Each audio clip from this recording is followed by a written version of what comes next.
حضرت بایزید بسطامی کا اصل نام ابو بازید طافور بسطامی تھا۔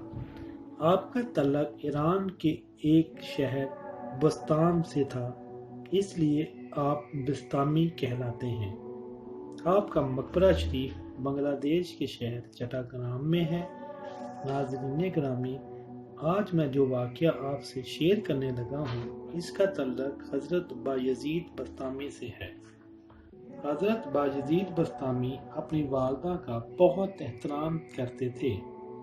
وہ اپنی والدہ سے بہت محبت کیا کرتے تھے۔ وہ ساری رات مصلی پر بیٹھ کر اللہ کی عبادت کرتے تھے۔ ان کی والدہ ان کے مصلی کے قریب ہی ایک چارپائی پر سوتی تھی۔ ایک دن حضرت سلطان بایزید بسطامی اپنی عبادت میں مشغول تھے کہ اچانک رات کے پہلے پہر ہی ان کی والدہ کی آنکھ کھل گئی۔ ان کی والدہ ان کے مصلی کے قریب ہی ایک چارپائی پر سوتی تھی۔ دیکھتی ہیں کہ ان کا بیٹا مصلی پر بیٹھا اللہ کی عبادت کر رہا ہے۔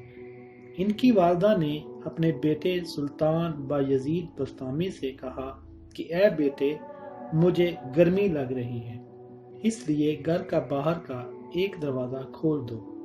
پرانے زمانے میں عام طور پر گھر کے دروازے کے دو حصے ہوتے تھے۔ امام مصلی سے اٹھے اور گھر کا باہر کا دروازہ کھول دیا۔ اب ان کے دل میں یہ خیال آیا کہ والدہ سے یہ تو پوچھا ہی نہیں کہ دونوں میں سے کون سا دروازہ کھولنا ہے۔ اب انہوں نے والدہ سے یہ دریافت کرنے کے لیے کہ دروازے کا بایاں حصہ کھولنا ہے یا دایاں حصہ، جب والدہ کی طرف دیکھا تو والدہ دوبارہ سو چکی تھی۔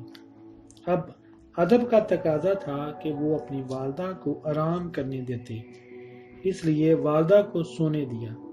رات کے آخری پہر ان کی والدہ کی آنکھ دوبارہ کھلی تو دیکھا کہ سلطان بایزید بسطامی اپنے مصلی پر نہیں تھے۔ والدہ بہت حیران ہوئی کہ ان کے بیٹے سلطان بایزید بسطامی تو ساری رات اللہ کی عبادت کرتے ہیں، تو اب کیا ماجرا ہوا کہ وہ مصلی سے غائب ہیں؟ جب نظر ادھر ادھر دہرائی تو دیکھا کہ سلطان بایزید بسطامی گھر کے باہر والے دروازے کے پاس کھڑے تھے۔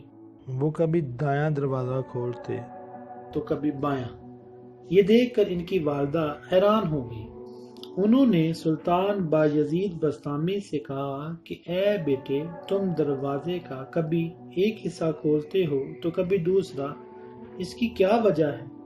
تو انہوں نے اپنی والدہ سے کہا کہ آپ نے رات کے پہلے پہر یہ حکم دیا تھا کہ گھر کے باہر والا ایک دروازہ کھول دو، لیکن یہ نہیں بتایا کہ کون سے والا حصہ کھولنا ہے۔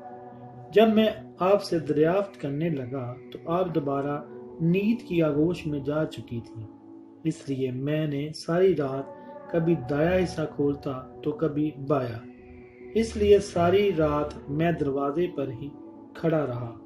والدہ نے یہ بات سنی تو بہت سی دعائیں دی۔ حضرت کہتے ہیں کہ میری والدہ کی اس دن کی دعاؤں کے بعد اللہ تعالیٰ نے میرا مقام بہت بلند کر دیا اور ولایت کے دروازے بھی کھول دیے۔ اللہ ہمیں اپنے والدین کا احترام کرنے کی توفیق عطا فرمائے۔ اللہ تعالیٰ آپ کا حامی و ناصر رہے۔